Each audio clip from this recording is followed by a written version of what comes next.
guys, it's Manas. നമ്മൾ ഇന്ന് ചെയ്യാൻ പോകുന്നത് ലൈസ് വെച്ച് എങ്ങനെ ജോൾ ചിപ്പ് ചെയ്യാം.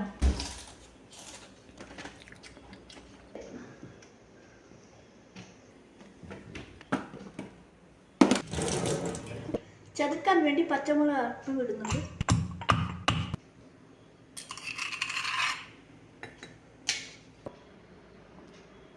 ഓയിൽ തേക്കുകയാണ്. മുഞ്ചി പച്ചമുളകാണ് തേക്കുന്നത്. കുറച്ചെടുക്കുന്നു. Pepper,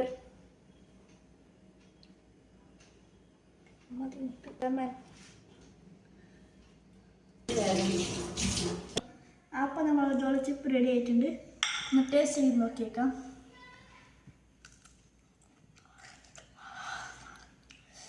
സ്പൈസിയാണ്, very spicy.